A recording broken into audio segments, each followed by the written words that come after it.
पिशाच एक प्रेम कथा एपिसोड 9।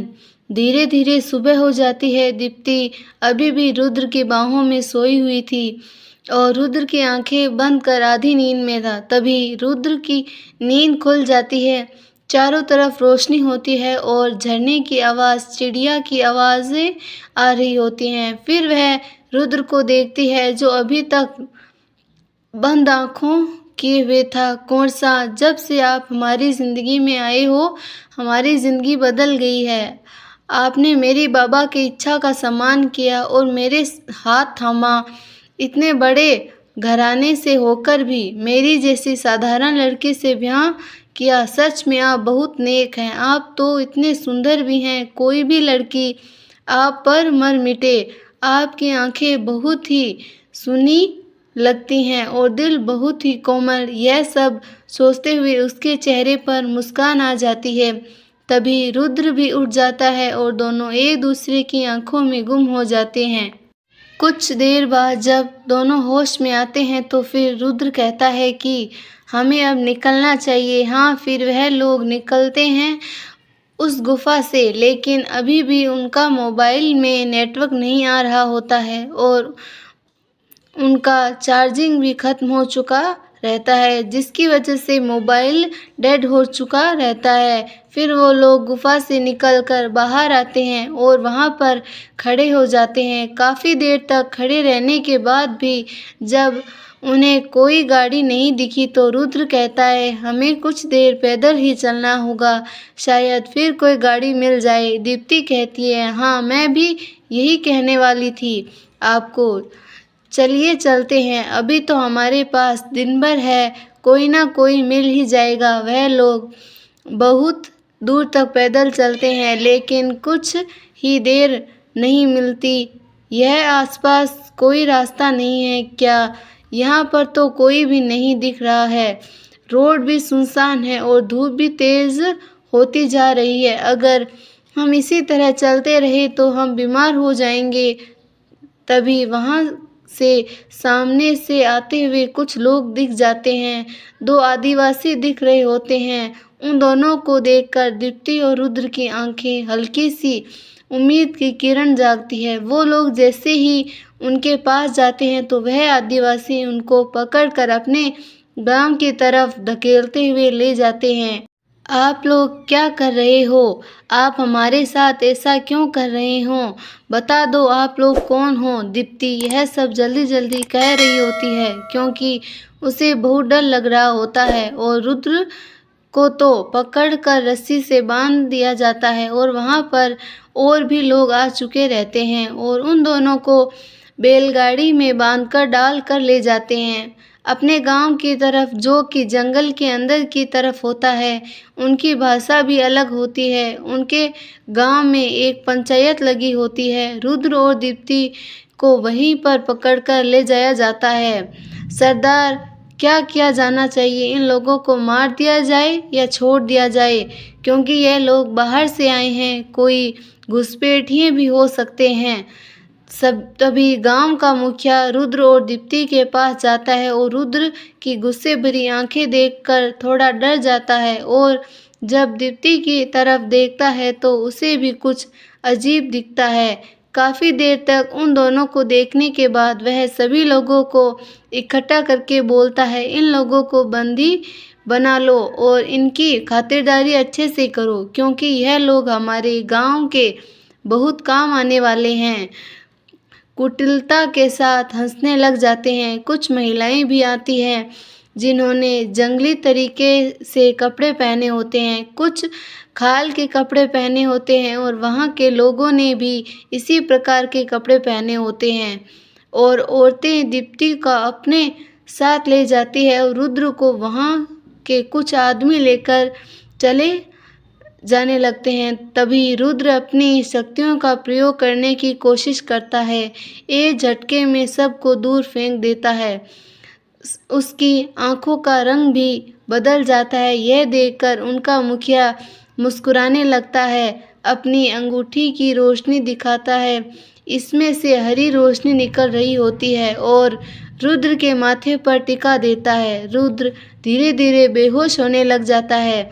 वह मुखिया उसके पास आकर कहता है, मुझे पता है कि तुम एक रूप बदलने वाले भेड़िए हो और तुम्हारा साम्राज्य भी एक बेरिया जंगल के नीचे पाया जाता है और वह साम्राज्य बहुत जल्दी ही मेरा हो जाएगा।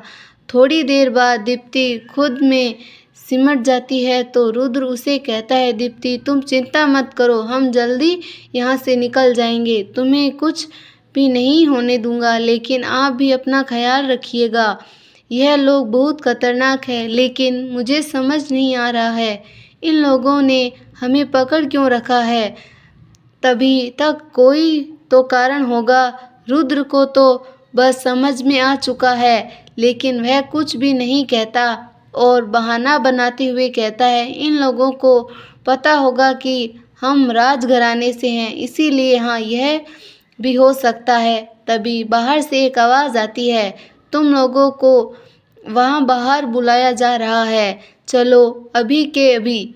तो रुद्र कहता है, दीप्ति तुम यहीं रहो, मैं आता हूँ। नहीं, कोई एक नहीं आएगा, दोनों आएंगे। ऐसा बोल बाहर वाला इंसान ने मजबूरन रुद्र को दीप्ति को साथ लेकर जाना पड़ता है। बरगद के पेड़ के पास एक पंचायत लगी होती है। सभी लोग उसके पास आसपास नीचे बैठे होते हैं। जब रुद्र और दीप्ति जाते हैं तो सभी लोग उनको घूर घूर कर देख रहे होते हैं, खासकर दीप्ति को, क्योंकि वह वहाँ के लोगों से हिसाब में बहुत ही सुंदर लग रही होती है। लड़के तो उसे देखकर पागल ही हो गए थे। तभी एक आवाज़ आती है, जो यहाँ पर है वह वहीं पर बैठे और इन दोनों को हमारे पास लाया जाए। और बोलता है, तुम 8 से 10 दिन तक यहीं पर रहोगे हमारे साथ महापूजा में, उसके बाद तुम यहाँ से जा सकते हो। यह सुनकर दीप्ति तो खुश हो जाती है कि चलो 10 दिन के बाद है बात है, लेकिन रुद्र को सब समझ आ जाता है कि क्या हो रहा है। तभी रुद्र कहता है, ठीक है आप लोग मुझे रख सकते हैं, लेकिन मेरी पत्नी को छोड़ दीजिए, उसे जाने दीजिए। नहीं, ऐसा नहीं होगा, वैसे भी तुम यहाँ पर बंदी हो, तुम्हारी मर्जी नहीं चलेगी। यह पर रुद्र चुप हो जाता है, मगर दीप्ति वहाँ पर नहीं होती तो मैं इन लोगों को एक चुटकी में ख़त्म कर देता, लेकिन दीप्ति ने होने के वजह से मुझे सब कुछ सहना पड़ रहा है, क्योंकि मैं भी अभी उससे अपनी असलियत नहीं बता सकता हूँ। तभी वहाँ पर वह जो मुखिया रहता है उसका बेटा आता है। दिखने में बहुत ही हट्टा कट्टा होता है और बहुत ही खतरनाक भी दिख रहा होता है। उसका नाम जमीर होता है। वह आता है तो सभी लोग खड़े हो जाते हैं और सर झुकाकर प्रणाम करते हैं और वह आकर अपने पिता को प्रणाम करता है। आ गया मेरे बच्चे, यह देखो, यह हमारे नए बंदी। इनके बाद मैं तो तुम्हें पता चल ही गई होगी अब तक। हाँ, खबर भिजवाई थी। फिर उसकी नज़र दीप्ति पर जाती है। वह दीप्ति को देख ही रहा हो जाता है। दीप्ति जब यह देखती है तो रुद्र के पीछे छिप जाती है। यह तो अप्सरा है। उसके इतने कहते ही रुद्र की आंखों में गुस्सा उतर आता है और वह दीप्ति को पकड़ लेता है अपनी बाहों में, जैसे कि वह दिखाना चाहता है कि यह मेरी है। उसकी ऐसी हरकत देखकर जमीर को भी गुस्सा आ जाता है। फिर सभी मुखिया कहता है, ठीक है, इन्हें वापस भेज दिया जाए। जमीर को घूरते हुए रुद्र दीप्ति को अपने साथ लेकर चला जाता है और जब तक वह लोग जाते हैं तब तक जमीर उन लोगों को देखता ही रहता है। फिर कुछ पंचायती होती है, कुछ डिस्कस करने लग जाते हैं। इधर रुद्र और दीप्ति रूम में जाते हैं। रुद्र कहता है, हमें कुछ ना कुछ तो करना ही होगा यहाँ से निकलने के लिए। हमें यहाँ पर ज़्यादा दिन नहीं रुक सकते।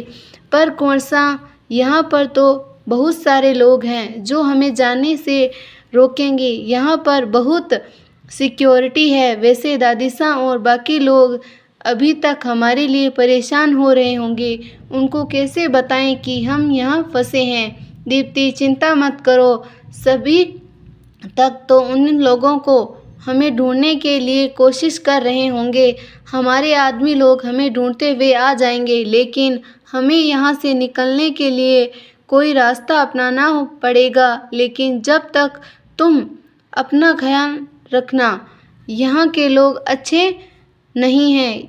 हाँ, आप भी ख्याल रखिए। इतने में उनके रूम में एक लड़की खाना लेकर आती है। क्या हम अंदर आ सकते हैं? यह खाना लेकर रखती है और रुद्र की तरफ देखती है तो देखती ही रह जाती है।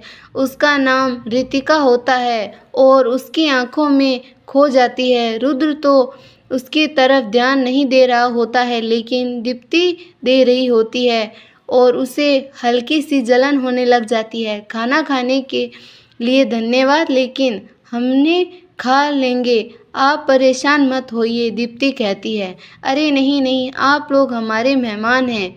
आप लोगों की खातिरदारी में कमी कैसे हो सकती है? जब तक आप लोग पूरा खाना नहीं खा लेते, हम यहाँ से कहीं नहीं जाएंगे। बला पर हाथ रखकर बैठ जाती है और रुद्र को देखती रहती है और दीप्ति भी उसको देखती रहती है। वैसे हमारा नाम रितिका है और हम मुखिया की बेटी हैं। तो दीप्ति पूछती है, मतलब वह जमीर तुम्हारा भाई है? हाँ, जमीर भैया मेरा भाई है और वह सिर्फ हमारे ही कबीले में नहीं, यहाँ के आसपास के बहुत सारे कबीलों में विख्यात हैं। उन्होंने तो शेरों को भी मार गिराया था। वह बहुत बहादुर हैं। तो रुद्र में कहता है, और बेशर्म भी। तब रितिका कहती है, जो आपने कुछ कहा? नहीं नहीं, मैंने कुछ नहीं कहा। वैसे आप भी बहुत सुंदर हैं। मैंने सुना है आप कौरसा हैं। हाँ, प्रतापगढ़ के। हाँ, अगर आपको कुछ भी परेशानी हो तो आप हमें बता सकते हैं। क्या आपके लिए कुछ खाने में और लेकर आऊँ? आपके सोने की व्यवस्था के लिए कुछ लेकर आऊँ? तकिया क्या घर में पानी तो है ना? वह इस तरह से पूछते पूछकर सारे काम कर रही होती है जैसे मानो उसके हाथ में लड्डू आ गया हो। तभी दीप्ति कहती है, जी नहीं धन्यवाद, हमारा खाना हो गया है।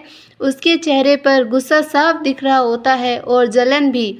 जब रुद्र दीप्ति को इस तरह देखता है तो उसके चेहरे पर हल्की सी हंसी आ जाती है। अब आप जाकर आराम कर सकते हैं। ठीक है, तभी मैं जाती हूँ, लेकिन कभी भी आपको कोई ज़रूरत हो तो बता देना, आवाज़ देना। जी धन्यवाद। रितिका जैसे ही बाहर जाती है, दीप्ति जाकर तुरंत गेट बंद कर देती है और कहती है, लड़की भी बहुत तेज है। तो रुद्र कहता है, नहीं नहीं, लड़की तो बहुत ही संस्कारी दिख रही थी और अच्छी मीठी बातें करती थी। यहाँ के लोगों में बहुत अलग है। इस बात पर दीप्ति चिढ़ जाती है और वहाँ पर घास के बने बिस्तर पर आकर एक कोने में बैठ जाती है। तो रुद्र कहता है, तुम थोड़ा थक गई होगी, आराम कर लो। आज के दिन भर में पता नहीं क्या क्या हो रहा है, शाम भी हो गई है। जी आप भी आराम कर लीजिए। वह अपना मुंह दीवार की साइड करके सो जाती है। रुद्र उसके पास आकर कुछ दूर पर लेट जाता है। उसकी आंखों में बिल्कुल भी नींद नहीं होती है। कुछ देर के बाद वह उठकर खिड़की के पास जाता है और बाहर की तरफ देखने लग जाता है।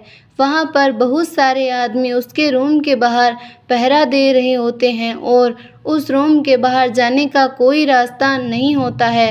वह कवेलू वाला घर होता है। फिर वह ऊपर की तरफ देखता है जहाँ पर छपरे को हटाकर बाहर जा सकते हैं, लेकिन ऐसा करने के लिए उसे अपनी शक्तियों का प्रयोग करना होगा और वह कर नहीं सकता क्योंकि दीप्ति भी है। तो वह चुपके से दीप्ति के पास आ जाता है, पर हाथ फेर आता है जिससे कि उसके हाथों से कोई रोशनी निकलती है और दीप्ति अचानक से बेहोश हो जाती है। तब तक उसे हल्की नींद आ ही चुकी होती है। फिर वह तुरंत कुछ जादू का प्रयोग करता है और ऊपर छत पर चिपक जाता है। छपरे के कवेलू को हटाने लग जाता है और कवेलू हटाकर बाहर निकलता है, ढक देता है। लेकिन जैसे ही वह पीछे की तरफ से उतरने की कोशिश करता है, वैसे ही उसे कोई शक्ति रोक देती है। फिर वह अपनी शक्तियों का प्रयोग करके देखता है तो उसके रूम के चारों तरफ एक बंधन बना होता है जो नीली रोशनी से किया गया होता है, जिसके अनुसार वह लोग उसे देख के बाहर उसकी मर्जी में बेघर जा नहीं सकते और रुद्र भी पार नहीं जा सकता। मतलब यह कबीला जादुई है। मुझे तो लगता था कि इन इंसानों में भेड़िए की ही एक रहस्य है, लेकिन मैं गलत था। यहाँ पर भी शक्तियाँ हैं, मुझे संभल कर रहना होगा। फिर वह वापस अंदर चला जाता है और छपरे को इसी तरह ढक देता है। दीप्ति के पास आकर लेट जाता है, वापस उसके सर पर हाथ फेराता है जिससे वह बेहोशी से बाहर आ जाती है। लेकिन अभी भी वह गहरी नींद में होती है, पर नींद में वह करवट बदलती है तो रुद्र के ऊपर अपना हाथ रख देती है। रुद्र दीप्ति के चेहरे को देखने लग जाता है। फिर अचानक से वह अपना हाथ दीप्ति के चेहरे की तरफ ले जाता है और उसके चेहरे पर आए हुए बालों को हटा के पीछे कर देता है। फिर उसकी नज़र उसके होठों पर जाती है। रुद्र का गला सूखने लग जाता है। कुल बॉय दीप्ति की तरफ बढ़ने लग जाता है, उसके बेहद करीब पहुंच जाता है। वह दोनों की सांसें भी आपस में मिलने लग जाती है कि तभी उसे याद आ जाता है सब कुछ और वह पीछे हो जाता है। रुद्र, तू क्या करने जा रहा था? दीप्ति के साथ गंवाना नहीं रखना चाहिए। फिर वह दीप्ति से थोड़ा दूर होने की कोशिश करता है और अपना हाथ हटाने लग जाता है, लेकिन दीप्ति और जोर से उसका हाथ पकड़कर सो जाती है। इसकी हरकत से रुद्र के चेहरे पर हल्की सी मुस्कान आ जाती है और वह उसे देखते हुए सो जाता है। सुबह के करीब 3 ही बजे होते हैं कि तभी बाहर से आवाज़ आने लग जाती है। वहाँ पर सभी लोग बहुत जल्दी उठ जाते हैं। तभी बाहर से जो दीप्ति और रुद्र का गेट बंद होता है वह खुल जाता है। गेट खुलने की आवाज़ से दीप्ति और रुद्र उठ जाते हैं। दीप्ति जब रुद्र के इतने करीब देखती है खुद को तो वह हड़बड़ा जाती है और उठ जाती है। तुरंत रुद्र भी दूर हो जाता है और वह लोग बाहर आते हैं। बाहर आने के बाद वहाँ पर एक बूढ़ी औरत आती है और कहती है, जल्दी से जल्दी लोग नहा धोकर तैयार हो जाओ, आज हमें जंगल में जाना होगा और महापूजा करनी होगी, इसके पहले ही सुबह हो जाए। यह सुनकर तो दीप्ति डर के मारे रुद्र के पास आ जाती है और उसका हाथ पकड़ लेती है। अगर आपको हमारी स्टोरी पसंद आई तो स्टोरी को लाइक, शेयर और चैनल को सब्सक्राइब करना ना भूलें और कमेंट ज़रूर करें। धन्यवाद।